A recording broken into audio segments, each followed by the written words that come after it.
Police افسران کے جانے کے بعد رانیہ کچھ دیر وہیں ساکت کھڑی رہی۔ ساتھ کھڑی لاریسا بڑبڑائی، وہ بیچارے متاثرین بالکل بے قصور تھے، لیکن اگر مسٹر لاغاری نہ ہوتے تو تم… آخر اس نے گہری آہ بھری۔ رانیہ نے صبرین کی طرف نظر ڈالی۔ پولیس کے جانے کے بعد کیا تم شہزام سے اس بارے میں پوچھ سکتی ہو؟ صبرین نے مسکرا کر کہا۔ پلیز کہنے کی ضرورت نہیں، ہم اچھی سہیلیاں ہیں۔ جب صبرین اوپر گئی تو شہزام بطور وکیل پولیس اور ٹریفک آفیسر سے بات کر رہا تھا، لیکن اس نے شہزام کو پریشان نہیں کیا، صرف تب سوال کیا جب افسران جا چکے تھے۔ کیا معاملہ بہت مشکل ہے؟ شہزام نے لب دبائے اور بولا، تنویر کا ڈرائیونگ لائسنس معطل ہو گیا ہے، لیکن یہ کوئی بڑی بات نہیں۔ ویسے بھی اس حالت میں وہ ڈرائیو نہیں کر سکتا۔ میں نے ہی فیصلہ کیا کہ حادثے کے متاثرین کو زیادہ معاوضہ دیا جائے۔ پھر اس نے رک کر کہا، رانیہ کی زندگی ہی نہیں، عام لوگوں کی جانیں بھی اتنی ہی قیمتی ہیں۔ یہ بات کہہ کر میں چاہتا ہوں کہ تم بھی… صبرین نے فوراً اس کی انگلی تھام لی۔ میں سمجھتی ہوں، اور تم بالکل ٹھیک کہتے ہو شوہر، اگر میں کبھی ایسی خطرناک صورتحال میں پھنس جاؤں تو تم مجھے بچانے نہ آنا۔ میں نہیں چاہتی کہ میری وجہ سے دوسروں کی جانوں کو خطرہ ہو۔ شہزام نے اسے آہستگی سے گلے لگایا، ایسی بات مت کرو، انسان فطری طور پر خود غرض ہوتے ہیں۔ اگر میں اس لمحے ہوتا تو شاید میں بھی وہی کرتا۔ اس کے بعد رانیہ اور تنویر دونوں نے الگ الگ اسپتال میں اپنا علاج جاری رکھا۔ گزشتہ کچھ دنوں سے میکس ہر روز ہسپتال آ کر کئی گھنٹے رانیہ کا ساتھ دیتا رہا، یہاں تک کہ مسز لینگسٹن بھی اپنے بیٹے کے ساتھ آئیں، کیونکہ وہ ریل کے ذریعے لاریسا کے ساتھ کینبررا پہنچی تھیں۔ جب اس نے اپنے بیٹے کو ایلیزا کی خیریت دریافت کرتے دیکھا تو مس لینگسٹن کے دل میں ملی جلی کیفیات اٹھیں۔ ہسپتال سے واپسی پر بیٹے کی گاڑی میں بیٹھتے ہوئے مسز لینگسٹن نے پوچھا، ایلیزا اور تنویر کے درمیان کیا چل رہا ہے؟ میں نے کچھ عرصہ پہلے خبر دیکھی تھی کہ تنویر نے اس پر زبردستی کی، تو پھر اس نے اپنی جان خطرے میں ڈال کر اسے کیوں بچایا؟ میکس نے مختصر سا کہا، شاید اسے پسند کرتا ہو۔ مسز لینگسٹن نے بیٹے کو گہری نظر سے دیکھا۔ سچ بتاؤ، کیا تم ایلیزا میں دلچسپی رکھتے ہو؟ میکس نے ہونٹ کھولے اور چند لمحے ہچکچایا، پھر جواب دیا، ہاں، میں رکھتا ہوں۔ مسز لینگسٹن غصے سے بیچ میں بول پڑی، کیا تم نے اس وقت یہ نہیں کہا تھا کہ تم ایلیزا کو بہن سمجھتے ہو؟ یونیورسٹی کے زمانے میں میں نے یہ بات تمہارے سامنے لائی تھی۔ اس وقت دونوں خاندان اس رشتے کے حق میں تھے، لیکن تم نے کہا تھا کہ تمہیں اس میں دلچسپی نہیں۔ میکس نے آہستہ کہا، اس وقت میں اس رشتے کو لے کر پر یقین نہیں تھا۔ وہ یہ ہرگز نہیں بتا سکتا تھا کہ وہ ایلیزا میں صرف اس لیے دلچسپی لینے لگا کیونکہ وہ ایلیزا نہیں، رانیہ تھی۔ مسز لینگسٹن نے سختی سے کہا، انٹرنیٹ پر خبریں چل رہی ہیں کہ ایلیزا کا تعلق پہلے مونٹی اور پھر تنویر سے رہا ہے۔ میں یہ رشتہ کبھی منظور نہیں کروں گی۔ تم اسے بہن کی طرح رکھ سکتے ہو، لیکن اگر رشتہ اور شادی کی بات ہوئی تو نہ تمہارے والد اور نہ میں اس کو تسلیم کریں گے۔ میکس کا چہرہ اتر گیا۔ اس نے تو مجھ سے رشتہ قبول ہی نہیں کیا۔ ماں اب حد سے بڑھ رہی ہیں۔ میں نے ایلیزا کو بڑا ہوتے دیکھا ہے اور مجھے وہ پسند بھی ہے، لیکن تمہیں پتہ ہے شوبز کی دنیا کیسی گندی ہے۔ اگر تم اس کیریئر میں نہ ہوتے اور سیدھے بزنس فیلڈ میں ہوتے تو بات الگ تھی، لیکن تمہیں ایک دن فوجی قیادت سونپی جائے گی اور وزیر اعظم بھی تمہیں خاص اہمیت دیتے ہیں۔ اس کی خراب شہرت تمہارے مستقبل کو برباد کر دے گی۔ مسز لینگسٹن نے نہایت سنجیدگی سے کہا، یہاں 2 دن رہنے کے دوران کئی سرکاری محکموں کے لوگ تمہیں رشتے دکھانے آئے۔ اگر تم کسی ایسے خاندان کی لڑکی کو چنتے ہو جس کا پس منظر شاندار ہے تو تمہیں ایک طاقتور سسر ملے گا اور تمہارا مستقبل روشن ہو جائے گا۔ تم ایک دن فوج کے سربراہ بھی بن سکتے ہو۔ ہاں، کیا آپ میرا حد سے زیادہ اندازہ نہیں لگا رہی؟ میکس نے طنزیہ انداز میں کہا۔ مسز لینگسٹن فوراً بولی، میں نے ایسا نہیں کہا۔ تم نے جنگی محاذ پر اپنی جان لڑائی میں ڈالی اور آج تم لاج کی سیکیورٹی کے انچارج ہو۔ تمہارے والد اور میں نے بڑی محنت سے تمہیں پروان چڑھایا اور تمہیں لینگسٹن خاندان کا نام روشن کرتے دیکھا ہے۔ میکس، غلط قدم مت اٹھانا، یہاں تک پہنچنا آسان نہیں تھا۔ میری بات سنو، میں پہلے ہی ایک فوجی افسر کی بیٹی کے ساتھ تمہاری بلائنڈ ڈیٹ کے لیے ہاں کر چکی ہوں۔ موم، میکس پریشان سا نظر آیا۔ آپ نے میری اجازت کے بغیر فیصلہ کیوں کیا؟ یہ بہت زیادتی ہے۔ اگر میں تمہیں مجبور نہ کروں تو ایلیزا کے خاطر تم اور کتنا وقت ضائع کرو گے؟ مسز لینگسٹن نے سخت لہجہ اپنایا۔ ابھی تمہیں برا لگ رہا ہے، لیکن ایک دن مجھے اس پر شکریہ کہو گے۔ میکس نے تلخی سے کہا، مجھے شکریہ کہنے کی ضرورت نہیں، ایلیزا میرے لیے بہت خاص ہے، اصل میں تو میں ہی اس کے لائق نہیں۔ مسز لینگسٹن نے ناراضی سے کہا، بے وقوف مت بنو، تم دونوں مختلف دنیاؤں سے تعلق رکھتے ہو۔ تنویر کو ہی دیکھ لو، وہ ایلیزا کو بچانے کے لیے معذور ہو گیا۔ کوئی عورت اس پر بے پرواہ نہیں رہ سکتی۔ میرا بیٹا بہترین ہے، تمہیں کسی کا بیک اپ نہیں ہونا چاہیے۔ موم، میں اتنا عظیم نہیں ہوں۔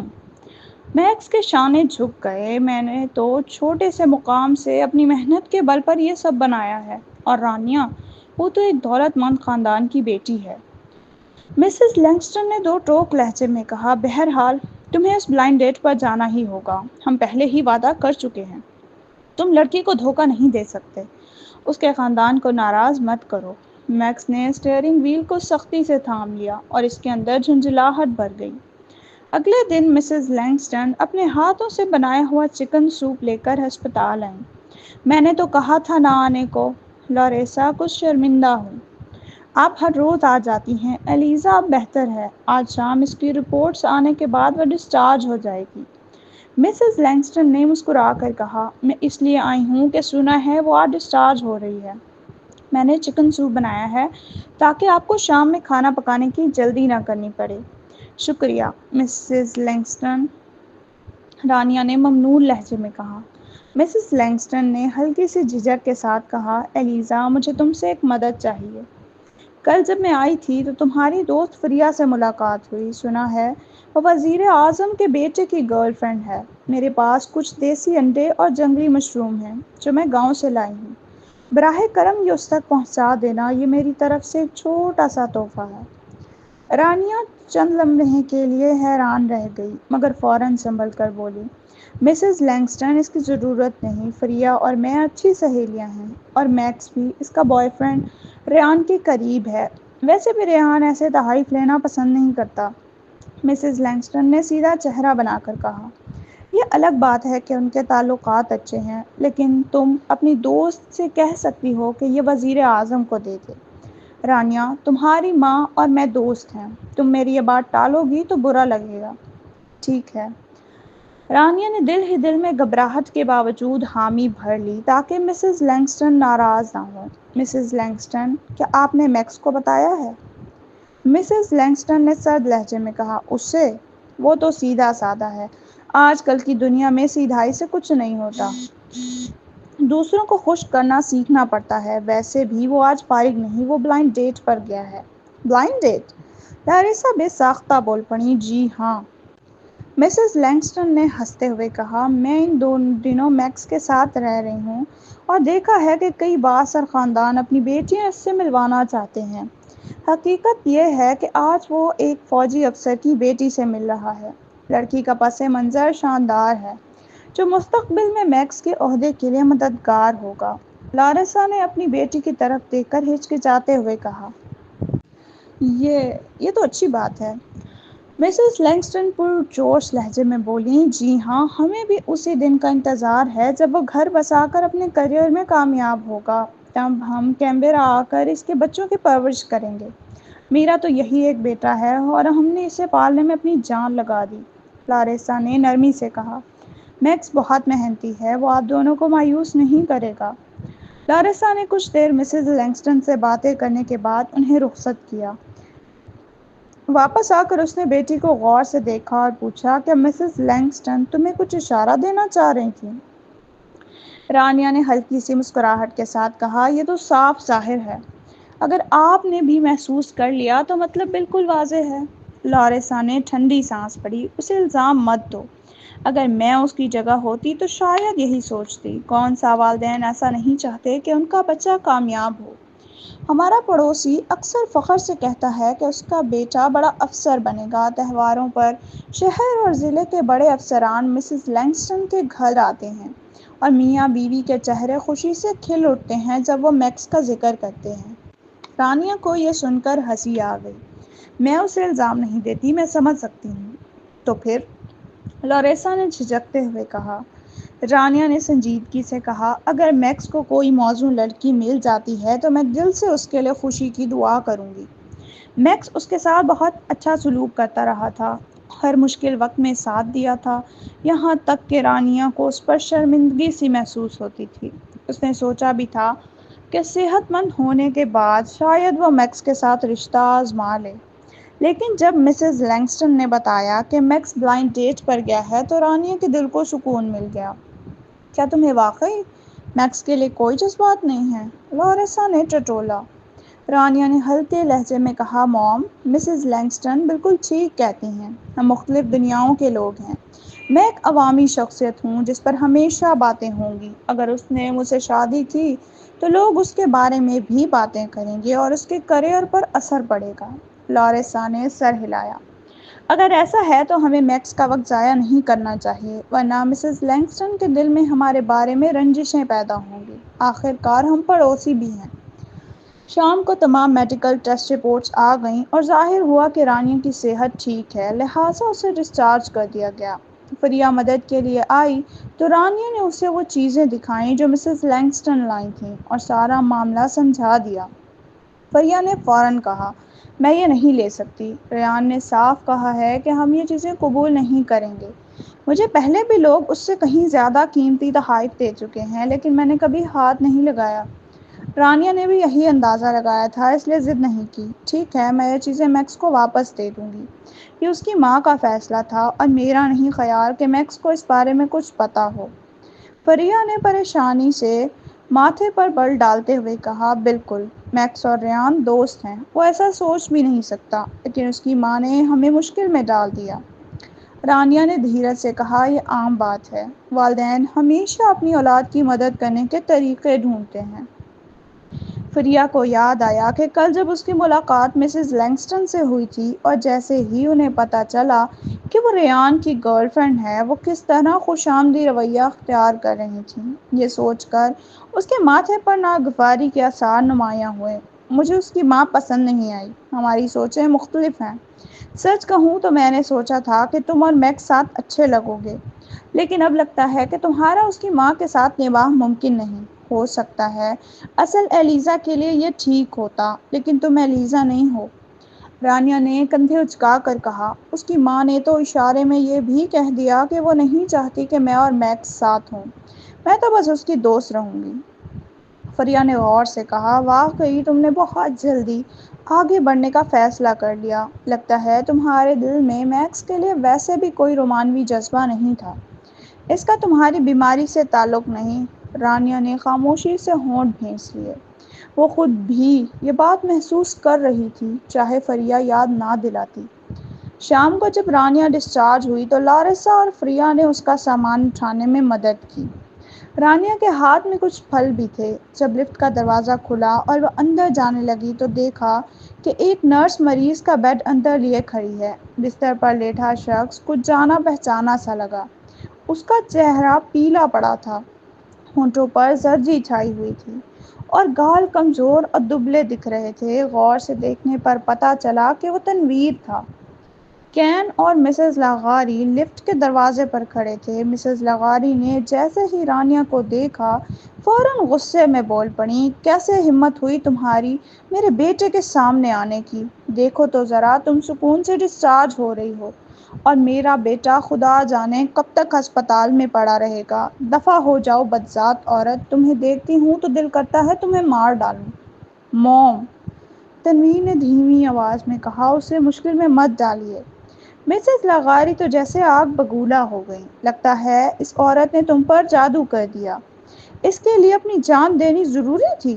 جب درد کی وجہ سے تم راتوں کو سو نہیں پاتے، کیا یہ عورت کبھی تمہیں دیکھنے آئی؟ کتا بھی اپنے محسن کا اتنا شکر گزار ہوتا ہے جتنا یہ نہیں۔ کن نے بات بڑھنے سے پہلے ہی فوراً کہا، کیا آپ سب اندر آنا چاہتے ہیں؟ لیکن بہتر ہوگا کہ آپ دوسری لفٹ لے لیں، یہاں مزید جگہ نہیں ہے۔ ٹھیک ہے۔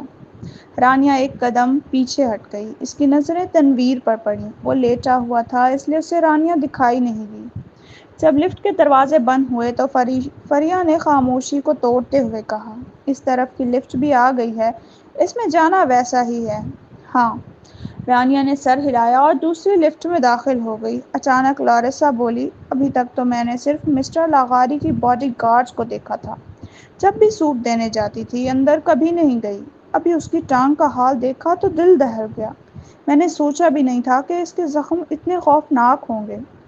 فریہ نے گھبرا کر کہا، واقعی ڈراؤنا منظر تھا۔ سوچو، اس کی ٹانگ اتنی بری طرح زخمی ہے لیکن پھر بھی کاٹی نہیں گئی، چہرے پر بھی ٹانکے لگے ہوئے ہیں۔ اگر اس کی ماں تم سے جھگڑ نہ رہی ہوتی تو میں پہچان ہی نہ پاتی کہ وہ تنویر ہے۔ وہ پہلے واقعی بہت خوبصورت لگتا تھا۔ رانیہ خاموش رہی۔ گاڑی میں بیٹھنے تک اس نے ایک لفظ تک نہ بولا۔ لاریسا اور فریہ نے بھی مزید تنویر کا ذکر نہ کیا۔ فریہ آدھے گھنٹے بعد ولا سے رخصت ہو گئی۔ شام کو میکس آ گیا۔ اس بار اس کی ماں ساتھ نہیں تھی۔ وہ اکیلا آیا اور کھانے پینے کا سامان بھی لایا۔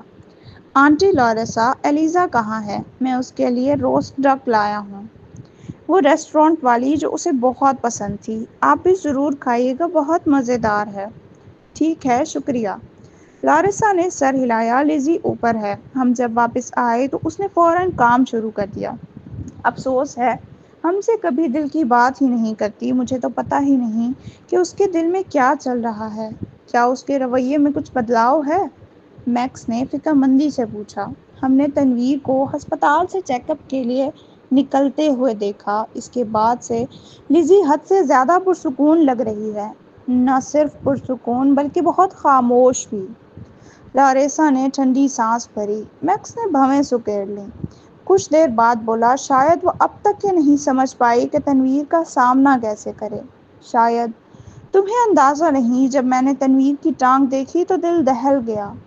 میں نے سوچا بھی نہیں تھا کہ اتنے برے زخم ہوں گے، کتنا درد سہ رہا ہوگا۔ اگر وہ لیزی کو اپنی ماں کی طرح ڈانٹ دیتا تو شاید لیزی کو سکون ملتا، لیکن اس نے تو الٹا اپنی ماں کو روک دیا۔ اگر وہ واقعی لیزی سے محبت نہ کرتا تو ایسا کیوں کرتا؟ لاریسا کے لہجے میں حیرت اور نرمی شامل ہو گئی۔ میکس کا گلا خشک ہو گیا۔ اسے سمجھ نہیں آ رہا تھا کہ کیا جواب دے۔ لاریسا نے بات بدلتے ہوئے پوچھا، ہاں، ایک بات تو بتاؤ، میں نے خبروں اور محلے والوں سے سنا ہے کہ تنویر ایک برا اور بدنام سا شخص ہے، ایک امیر زادے کی اولاد جو عورتوں کے ساتھ کھیلتا ہے۔ میں الجھ گئی ہوں۔ کیا تم نے پہلے کبھی اس سے میل جول رکھا ہے میکس؟ اس کی اصل شخصیت کیسی ہے؟ میں اسے زیادہ نہیں جانتا، میکس نے دھیمی آواز میں کہا۔ یہی بات سمجھ میں آتی ہے۔ لاریسا نے سر ہلایا۔ ویسے تمہاری بلائنڈ ڈیٹ کیسی رہی؟ تمہاری ماں نے بتایا تھا کہ تم ایک فوجی افسر کی بیٹی سے ملنے گئے تھے۔ میکس کے خوبصورت چہرے پر سختی آ گئی۔ اسے اندازہ نہیں تھا کہ اس کی ماں یہ بات لاریسا کو بتا دے گی۔ اس کا مطلب ہے کہ رانیہ کو بھی۔ اسی لمحے زینوں سے قدموں کی چاپ سنائی دی۔ رانیہ سادہ لباس میں نیچے اتر رہی تھی۔ میکس کو یقین نہیں تھا کہ اس نے یہ گفتگو سنی تھی یا نہیں، لیکن اگر سنی بھی تو شاید اسے پہلے سے ہی علم ہوگا۔ آنٹی لاریسا، یہ سب میری ماں نے خود طے کیا تھا۔ اس لڑکی کے والدین بااثر ہیں، اس لیے میرا نہ جانا بدتمیزی ہوتا، لیکن میں بعد میں کوئی بہانہ بنا کر کہہ دوں گا کہ ہماری شخصیتیں نہیں ملتیں اور ہم ایک ساتھ نہیں ہو سکتے۔ میکس نے اچانک اپنی آواز بلند کر دی اور کہا، میں تو پہلے ہی ایک لڑکی کو پسند کرتا ہوں۔ لاریسا نے دیکھا کہ میکس کی نظریں اس کی بیٹی پر جمی ہیں تو اس کے سر میں درد سا ہونے لگا، لیکن اس نے کچھ نہیں کہا۔ مام، کیا ہم کھانا کھا سکتے ہیں؟ رانیہ نے پوچھا۔ ہاں، میں کھانا لے کر آتی ہوں۔ لاریسا نے فوراً بہانہ بنایا اور کمرے سے نکل گئی۔ میکس ایک قدم آگے بڑھا۔ رانیہ، میں نے ہمیشہ تمہیں ہی پسند کیا ہے اور صرف تمہیں۔ میری تمہارے لیے محبت کبھی نہیں بدلے گی میکس۔ میرے خیال میں ہمارے لیے بہتر یہی ہے کہ ہم دوست رہیں۔ رانیہ نے اس کی آنکھوں میں دیکھتے ہوئے کہا، تمہارے والدین چاہتے ہیں کہ تم لانگسٹن خاندان کا فخر بنو، اور اگر ہمارا رشتہ سب کے سامنے آ گیا تو تمہارا کیریئر آگے بڑھنا مشکل ہو جائے گا۔ بعض اوقات ہم صرف اپنے لیے نہیں جیتے بلکہ اپنے والدین کے لیے بھی۔ میں اپنی ماں کو منا لوں گا۔ ایسی نادانی مت کرو۔ تم اپنے والدین کا فخر ہو، ان کے دل میں صرف یہ ہے کہ تم ترقی کرو اور وہ اس کے سوا کچھ نہیں چاہتے۔ اگر تم مجھ پر اصرار کرو گے تو تمہاری ماں مجھ سے نفرت کرنے لگے گی۔ وہ اور میری ماں برسوں سے ہمسایہ اور قریبی دوست ہیں۔ کیا تم چاہتے ہو کہ ہماری وجہ سے ان کی دوستی ختم ہو جائے؟ میکس نے اس کی پرسکون چہرے کو دیکھا اور محسوس کیا جیسے اس کے دل کا ایک ٹکڑا کاٹ کر نکال دیا گیا ہو۔ رانیہ، سچ بتاؤ، تمہیں میرے لیے کبھی کوئی احساس تھا ہی نہیں، ہے نا؟ شاید آج تمہاری ماں نے سیدھے اور اشاروں میں یہ یاد دلایا کہ ہم کبھی اکٹھے نہیں ہو سکتے تو مجھے ایک طرح کا سکون محسوس ہوا۔ میں نے سوچا تھا کہ اپنی بیماری کا علاج کروا کے تمہارے ساتھ تعلق قائم کروں، لیکن اس واقعے کے بعد میرا دل ہی نہیں رہا۔ رانیہ نے سچائی سے کہا۔ کیوں؟ میکس کی کن پٹیاں تن گئیں۔ اس نے مشکل سے کہا، کیا یہ اس لیے ہے کہ تنویر نے تمہیں بچایا، یا اس لیے کہ تم نے مان لیا کہ تمہارے دل میں اب بھی وجہ کچھ بھی ہو؟ حقیقت یہی ہے کہ تنویر اس حالت میں صرف مجھے بچانے کی وجہ سے پہنچا۔ اگر میرا اس کے ساتھ رہنے کا کوئی ارادہ نہیں، لیکن میرا ضمیر مجھے یہ برداشت نہیں کرنے دیتا کہ میں اس سے بالکل بے پرواہ ہو جاؤں جیسے کچھ ہوا ہی نہیں۔ رانیہ نے لمبی سانس لی۔ شاید میں کبھی کسی سے محبت نہیں کروں گی، نہ ہی شادی۔ میں ایسے ہی رہوں گی۔ اکیلا رہنا بھی اچھا لگتا ہے۔ یعنی تم یہ سب تنویر کی وجہ سے کر رہی ہو؟ میکس نے دانت پیس لیے۔ وہ یہ سچ قبول نہیں کر پا رہا تھا۔ نہیں، یہ میرا اپنا فیصلہ ہے۔ اگرچہ میں بھی ٹھیک طرح صحت یاب نہیں ہوئی اور رشتوں کے معاملے میں بے ہوش ہوں، لیکن دل کے کسی کونے میں جانتی ہوں کہ میں تمہیں پسند نہیں کرتی۔ رانیہ نے یہ کہہ کر سکون کی ایک لہر محسوس کی۔ جب ہم صرف دوست تھے تو مجھے تمہارے ساتھ خوشی اور سکون ملتا تھا، لیکن جب تم نے اپنی محبت ظاہر کرنی شروع کی تو یہ سب میرے لیے دباؤ بن گیا۔ مجھے افسوس ہے۔ میکس سن ہو گیا۔ وہ کافی دیر تک کچھ نہ بول سکا اور اس کا دل شدید دکھنے لگا۔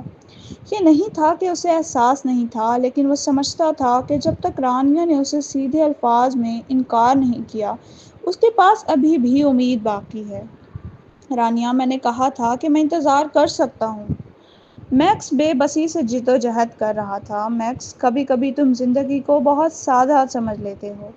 رانیہ نے سنجیدگی سے اس کی طرف دیکھا۔ شاید یہ تمہارے پرورش پانے والے ماحول کی وجہ سے ہے۔ تمہارا گھرانہ بہت امیر نہیں ہے، لیکن تمہارے والدین تم سے بے پناہ محبت کرتے ہیں۔ تم ہمیشہ ایک صحت مند ماحول میں پلے بڑھے۔ اب جب کہ تم بڑے ہو گئے ہو، تمہاری واحد سختی میدان جنگ میں رہی ہے۔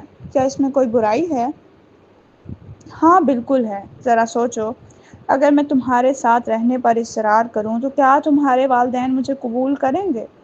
چاہے ہمارے گھرانے پہلے اچھے تعلقات رکھتے تھے، وہ مجھ سے نفرت کرنے لگیں گے۔ کتنا اچھا ہوتا اگر میں تمہاری زندگی میں کبھی آتی ہی نہیں۔ تب تم یقینی طور پر کسی امیر لڑکی سے شادی کرتے جو تمہارے مستقبل کے لیے مددگار ثابت ہوتی۔ وقت کے ساتھ نہ صرف تمہاری ماں اور میرے درمیان تنازعات پیدا ہوتے، بلکہ تمہارے اور تمہارے والدین کے درمیان بھی اختلافات جنم لیتے۔ تم شاید سمجھتے ہو کہ یہ کوئی بڑی بات نہیں، لیکن یہ صرف اس لیے ہے کہ تم ابھی کافی پختہ نہیں ہو۔ ان سب باتوں کے بارے میں سوچتے ہی رانیہ نے فیصلہ کر لیا تھا کہ وہ ساری عمر تنہا رہنا پسند کرے گی۔ مجھے بہت افسوس ہے، لیکن میں یہ سب برداشت نہیں کرنا چاہتی۔ میری زندگی کا پہلا حصہ تھکن اور آزمائشوں میں گزرا ہے۔ باقی زندگی سکون اور آزادی چاہتی ہوں۔ ٹھیک ہے، سمجھ گیا۔ میکس کے ہونٹ افسردگی سے جھک گئے اور اس کا خوبصورت چہرہ تنہا اور ویران لگ رہا تھا۔ رانیہ، میں نے دل کی گہرائیوں سے تمہیں چاہا ہے، لیکن اگر میرے ساتھ رہ کر تمہیں دباؤ اور پریشانی محسوس ہو تو میں تمہیں مجبور نہیں کروں گا۔ جب تک لاریسا کھانے کے برتن میز پر رکھ کر آئی، میکس چاہ چکا تھا۔ میکس کہاں ہے؟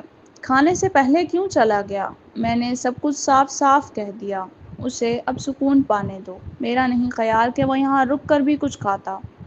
رانیہ نے سوپ کا پیالہ بھرتے ہوئے کہا۔ رانیہ کی پرسکون حالت دیکھ کر لاریسا نے آہ بھری۔ میکس واقعی بہت اچھا لڑکا ہے، لیکن افسوس کہ تم دونوں کی قسمت میں ایک دوسرے کے ساتھ ہونا نہیں لکھا۔ خیر، تم دونوں ابھی جوان ہو، مستقبل میں شاید میرے مستقبل میں بھی شادی کرنے کا کوئی ارادہ نہ ہو۔ رانیہ نے صاف کہا۔ موم، ہو سکتا ہے کہ میں مستقبل میں مصنوعی طریقے سے بچہ حاصل کروں، لیکن شادی نہیں کرنا چاہتی۔ لارس سے کچھ دیر کے لیے ششدر رہ گئی۔ یہ لزی، کیا یہ میری شادی کی ناکامی کی وجہ سے ہے کہ تم ایسا سوچتی ہو؟ موم، کیا آپ اکیلے خوش نہیں ہیں؟ اگر میں آپ کو دوبارہ شادی کرنے کو کہوں تو آپ کبھی نہیں مانیں گی۔ آپ کہیں گی کہ آپ کو زیادہ آزادی ہے۔ آپ شکایت کریں گی کہ دوبارہ شادی کا مطلب ہے مرد کی خدمت کرنا۔ شوہر ملنے میں قسمت کا بھی دخل ہے۔ شادی سے پہلے اچھے لگنے والے کئی مرد شادی کے بعد خود غرض نکل آتے ہیں، اپنی بیوی یا بچوں کو چھوڑ دیتے ہیں، اور جب عورت بچہ جنے تو وہ اس کی جسمانی تبدیلیوں کو تانے دیتا ہے۔ اگر عورت نوکری کرے تو شکایت کرتا ہے کہ وہ بچے کی دیکھ بھال نہیں کر رہی۔ یہ تو ہے، جب میں مستقبل میں مصنوعی طریقے سے بچہ حاصل کروں گی تو بڑھاپے میں اکیلی نہیں رہوں گی۔ یہ بھی ٹھیک ہے۔ لاریسا مطمئن ہو گئی۔ پھر اپنی مرضی کرو۔ جیسا کہ اس کی بیٹی نے کہا، کسی گھٹیا مرد کے ساتھ رہنے سے اکیلا رہنا بہتر ہے۔ کھانے کے بعد رانیہ کو ایک انجان نمبر سے فون آیا۔ مس واستی، میں فن ہوں۔ سنا ہے آپ اسپتال سے ڈسچارج ہو گئی ہیں۔ میں کچھ ٹانک لے کر آیا ہوں اور آپ سے ملاقات کرنا چاہتا ہوں۔ دراصل مجھے اسپتال میں آنا چاہیے تھا، لیکن پچھلے دنوں میں بیرون ملک تھا۔ رانیہ کو فوراً یاد آیا کہ فن کارلسن فیملی کا بیٹا ہے، جو لاغاری کارپوریشن کے ساتھ جڑا تھا۔ جب تنویر جیل میں تھا تو کارلسن فیملی نے سب سے زیادہ موقع پرستی دکھائی۔ تم اسپتال اس لیے نہیں آئے کیونکہ بیرون ملک تھے، اصل میں تم اس لیے نہیں آئے کیونکہ تنویر اسپتال میں تھا اور تمہیں ڈر تھا کہ کوئی دیکھ نہ لے۔ مس واستی، آپ بہت ہوشیار ہیں۔ فن ہنسا اور بولا، کیا آپ نے سنا؟ لاغاری کارپوریشن پرسوں بورڈ آف ڈائریکٹرز کی میٹنگ بلا رہی ہے، لیکن میں تو محض شیئر ہولڈر ہوں، بورڈ میں شامل نہیں ہوں۔ فن نے حیرت سے پوچھا، آپ کو معلوم نہیں؟ تنویر نے حادثے سے پہلے آپ کو بورڈ آف ڈائریکٹرز میں شامل کرنے کی منظوری دے دی۔ رانیہ لمحے بھر کے لیے حیران رہ گئی۔ اس نے پہلے یہ سنا تھا کہ کچھ لوگ اسے بورڈ آف ڈائریکٹرز میں شامل کرنا چاہتے ہیں، لیکن پھر کوئی خبر نہ آئی۔ وہ سوچ بھی نہیں سکتی تھی کہ اچانک ہی وہ بورڈ ممبر بن جائے گی۔ تو کیا تم چاہتے ہو کہ میں تمہارے ساتھ مل کر لاغاری خاندان کے خلاف کام کروں؟ رانیہ نے فوراً فن کے ارادے کو بھانپ لیا۔ یہ مت بھولو، ینگ ماسٹر کارلسن، تنویر 3 مہینے جیل میں رہا، لیکن جیسے ہی باہر آیا اس نے تمہیں باہر کا راستہ دکھا دیا۔ کیا تمہیں یقین ہے کہ تم اس بار قابل ہو؟ ہاں، اس بار صورتحال مختلف ہے، فن نے مسکراتے ہوئے کہا۔ اس وقت تنویر لاغاری کارپوریشن کے اسپتال میں علاج کروا رہا ہے۔ اگرچہ وہ چھپانے کی کوشش کر رہا ہے، لیکن میں نے پتہ لگا لیا۔ اس بار نہ صرف اس کی ٹانگ بری طرح زخمی ہے بلکہ سر پر بھی چوٹ لگی ہے۔ 1.5 سال کے اندر اس کا صحت یاب ہونا ممکن نہیں۔ ایسے میں وہ اپنی دیکھ بھال نہیں کر سکتا تو کمپنی کیسے چلائے گا؟ رانیہ نے جان بوجھ کر کہا، میں نے کل اسے دیکھا تھا، لیکن اس کی حالت تمہارے بیان جتنی بری نہیں لگی۔ یہی وہ ہے جو میں تمہیں دکھانا چاہتا ہوں۔ شہزام ڈرتا ہے کہ کارپوریشن میں انتشار نہ پھیل جائے۔ حقیقت میں تو زیادہ تر کام وہی سنبھال رہا ہے، کیونکہ تنویر روزانہ 17-18 گھنٹے سو رہا ہے۔ رانیہ کی آنکھیں سجیدہ ہو گئیں۔ ینگ ماسٹر کارلسن، چونکہ تمہیں تنویر کی حالت کا اتنا علم ہے تو تمہیں یہ بھی پتہ ہونا چاہیے کہ وہ میری جان بچاتے ہوئے اس حال کو پہنچا۔ ایسے میں تمہارا ساتھ کیسے دوں؟ وہ اب میرا محسن ہے۔ جب سب کچھ طے ہو جائے گا تو میں تمہیں $2 ارب دوں گا۔ فن نے لبھانے کی کوشش کی، اس کے ساتھ ساتھ میں تمہیں کارپوریشن کے نائب چیئر پرسن بھی بنا دوں گا۔ کیسا لگتا ہے؟ کافی پرکشش آفر ہے۔ رانیہ آہستہ آہستہ صوفے کی طرف بڑھی۔ اگر وہ نائب چیئر پرسن بن جاتی تو اس کا مطلب تھا کہ اس کے پاس بھی طاقت آ جاتی۔ کمپنی کے بونس کے علاوہ بے شمار فائدے ہوتے۔ مس واستی، یہ مت بھولو کہ تنویر نے تمہیں کتنا نقصان پہنچایا تھا۔ اس دنیا میں صرف پیسہ ایسا ہے جو کبھی دھوکہ نہیں دیتا۔ بظاہر تم مدد نہ بھی کرو تو بھی کوئی بات نہیں، لیکن کم از کم غیر جانبے دار رہو۔ فن نے پھر لبھایا، اگر تم میٹنگ میں خاموش رہو اور کسی کا ساتھ نہ دو تو بھی تمہیں $20 ارب مل سکتے ہیں۔ تمہارے نقصان کا سوال ہی پیدا نہیں ہوتا۔ رانیہ کچھ دیر چپ رہی۔ مجھے سوچنے دو۔ جی ہاں، سوچ لو۔ مجھے لگتا ہے کہ تنویر کو کم از کم 3 مہینے اسپتال میں رہنا پڑے گا۔ اس کے بعد شاید وہ بیرون ملک علاج کے لیے جائے، جو 2-3 سال لگ سکتا ہے، ورنہ اس کی ٹانگ شاید بچ ہی نہ پائے اور اسے کاٹنا پڑے۔ یاد دلانے کا شکریہ۔ فون بند کرنے کے بعد رانیہ طویل عرصے تک صوفے پر بیٹھی رہی، خاموش۔ اگلے دن وہ گاڑی چلا کر اسپتال گئی۔ جب وہ تنویر کے کمرے کے دروازے پر پہنچی تو باڈی گارڈ نے اسے دیکھا اور فوراً کین کو اطلاع دی۔ کین باہر آیا اور کچھ حیران ہوا۔ مس واسطی، مجھے توقع نہیں تھی کہ آج آپ آ جائیں گی۔ میں تنویر سے بات کرنا چاہتی ہوں۔ رانیہ نے پیچھے جھانکا۔ کیا ابھی اچھا وقت ہے؟ شاید نہیں، کین نے جواب دیا۔ ڈاکٹر اس وقت اس کے زخموں کی پٹیاں بدل رہے ہیں اور انجیکشن لگا رہے ہیں۔ رانیہ نے سر ہلایا۔ تو میں دروازے پر ہی انتظار کر لیتی ہوں۔ جب وہ کھڑی تھی تو اچانک کمرے کے اندر سے ایک مردانہ آواز نکلی جو گہری اور تکلیف سے بھری ہوئی تھی۔